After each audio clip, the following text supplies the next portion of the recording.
दोस्तों, आपको कभी ऐसा फील हुआ है कि जिंदगी में आप कोई काम पहली बार कर रहे हो, लेकिन आपको ये एहसास हो रहा हो कि ये काम आप पहले भी कर चुके हो, या फिर आप पहली बार किसी जगह पे जाओ और आपको लगे कि आप इस जगह पे पहले भी आ चुके हो।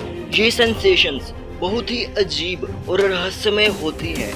वैज्ञानिकों ने जिसको डेजा वू का नाम दिया है, जिसका फ्रेंच में मतलब होता है ऑलरेडी सीन, मतलब पहले से ही देखा हुआ। 1876 में फ्रांस के एक स्कॉलर एमिल बोयरेक ने इस पर एक सर्वे भी किया था, जिसमें ये सामने आया था कि 60 से 80% लोगों को अपनी जिंदगी में कम से कम एक बार डेजा वू जरूर फील हुआ है। दोस्तों, साइंटिस्ट्स की इस पर 2 दर्जन से ज्यादा थ्योरीज हैं जो ये एक्सप्लेन करने की कोशिश करती हैं कि डेजा वू आखिरकार क्यों होता है। इनमें से कुछ मेन थ्योरीज को आज हम समझने का प्रयास करेंगे।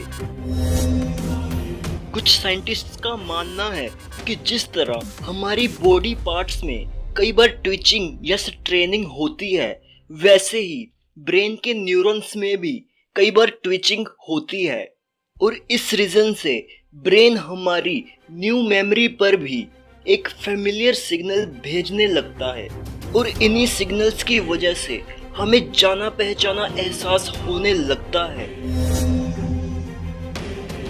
हमारे ब्रेन के राइट और लेफ्ट दोनों पार्ट्स ही इंफॉर्मेशन को प्रोसेस करते हैं, और दोनों ही पार्ट इस इंफॉर्मेशन को प्रोसेस एग्जैक्टली सिंक्रोनाइज्ड होकर करते हैं। बट समटाइम्स इस सिंक्रोनाइजेशन में ग्लिच आ जाता है, जिस वजह से हमारे ब्रेन के एक पार्ट को इंफॉर्मेशन को प्रोसेस करने के बाद फाइनल सिग्नल भेजने में थोड़ा सा डिले हो जाता है। अब क्योंकि हमारे ब्रेन के दूसरे हिस्से से हमें इंफॉर्मेशन का सिग्नल पहले ही मिल गया था, तो सेम सिग्नल ही दोबारा मिलने पर हमें एक जाना पहचाना एहसास होता है।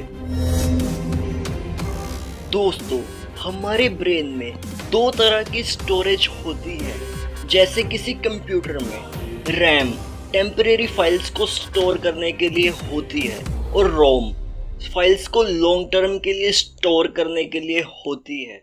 जो याद हमें कम इम्पोर्टेंट लगती है, हमारा ब्रेन उसको शॉर्ट टर्म मेमोरी में स्टोर करता है। जैसे सुबह हमने क्या खाया था, और हमने घर में जूते कहाँ उतारे, वगैरह वगैरह। और जो याद हमें बहुत इम्पोर्टेंट लगती है, हमारा ब्रेन उसको लॉन्ग टर्म मेमोरी में स्टोर करता है। ये हमारे ब्रेन का एक बहुत ही समझदारी भरा काम रहता है, ताकि ब्रेन के ऊपर हमारी यादों का बहुत ही कम लोड पड़े और वो कोलैप्स ना हो जाए। पर हमारी कुछ मेमोरीज हमारी रैम से निकलने के बाद हमारे ब्रेन में ही आर्काइव फॉर्म में स्टोर हो जाती है, और फिर जब दोबारा हमारा सामना किसी ऐसी ही मिलती जुलती याद के साथ होता है, तो ये आर्काइव्स एक्टिवेट हो जाती हैं। मतलब डेजा वू में हमारी अपनी ही मेमोरीज हमारे साथ खेल खेल रही होती हैं।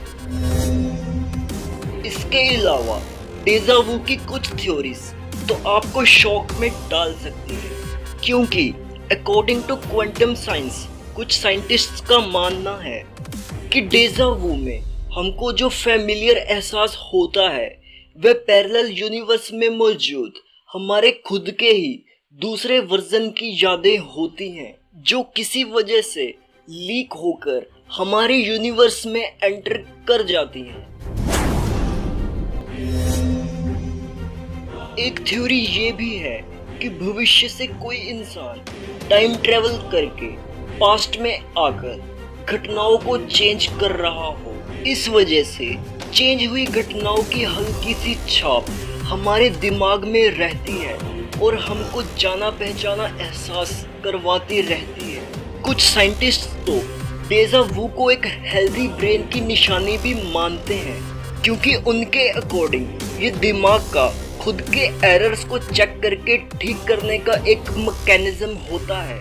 तो दोस्तों, आपको इन थ्योरीज में से कौन सी थ्योरी सही लगती है, हमें कमेंट में ज़रूर बताएं। और अगर आपको वीडियो अच्छा लगा हो तो इसको लाइक और शेयर ज़रूर करें और चैनल को सब्सक्राइब करें, क्योंकि मैं आपके लिए ऐसी और हैरान करने वाली वीडियोस लाता रहता हूँ।